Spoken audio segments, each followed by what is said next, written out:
अगर आपके घर में रात के समय कोई भी नहीं हो तो, और अगर उस समय कोई आपके घर में आकर दरवाजे पर खटखटा रहे हो तो आप क्या करेंगे? आपको कैसे अनुभव होंगी? तो दोस्तों, आपको स्वागत करती हूँ आपके ही चैनल स्टोरी डे में। और हर बार की तरह आज भी मैं आपके लिए लेकर आई हूँ एक दिलचस्प कहानी। लेकिन कहानी शुरू होने से पहले मैं आप लोगों से रिक्वेस्ट करना चाहती हूँ कि आप लोग इस कहानी को अंत तक जरूर देखिएगा। शाम के वक्त था। दीपा अपने दोनों बच्चों के साथ घर में थी। उसके पति अभी तक अपने काम से वापस नहीं आए थे और उसके दोनों बच्चों ने उस वक्त अपनी पढ़ाई कर रहे थे। वो दोनों स्कूल जाते थे। पहली बेटी 5वीं कक्षा में पढ़ती थी और दूसरी बेटी दूसरी कक्षा में पढ़ती थी। और उस वक्त वो तीनों अपने अपने कामों में लगे हुए थे। शाम अब ढल गए थे। हर जगह पर अंधेरे का काला साया बस छा गया था। उसी वक्त दरवाजे पे कोई खटखटाने की आवाज से उन लोगों के ध्यान वह पर जाता है। दीपा को लगता है उसके पति आया होगा। देर तो हो गया है, इसलिए वो जल्दी जल्दी जाकर दरवाजा खोलती है।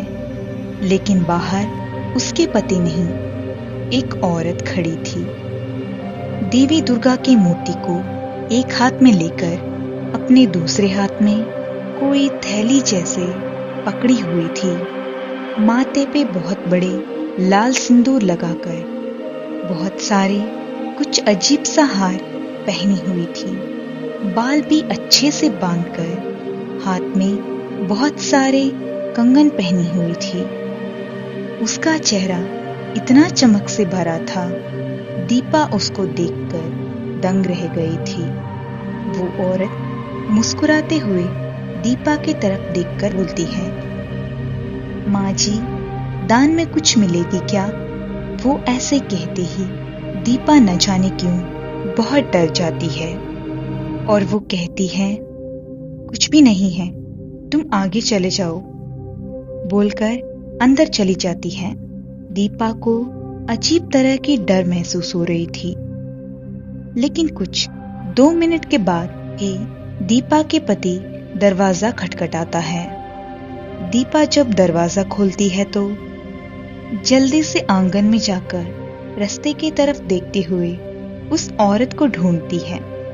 लेकिन दूर दूर तक वो औरत उसको नजर नहीं आ रही थी। दीपा हैरानी से उसके पति को पूछती है, क्या आप कोई औरत को अभी अभी इस घर से निकलते हुए या इस घर की तरफ आते हुए देखा है? दीपा के पति ना में सर हिलाते हुए बोलता है, नहीं, मैं तो कोई भी औरत को नहीं देखा है। अब दीपा बस दंग रह जाती है। उसको समझ में नहीं आ रही थी कि जो अभी अभी उसने देखी थी वो सब क्या थी और वो अनजान औरत कौन थी।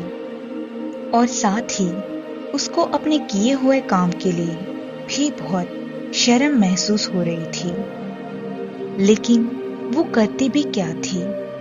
दीपा तो उस वक्त इतनी डर चुकी थी, उसे समझ में नहीं आ रही थी उसको क्या करनी चाहिए।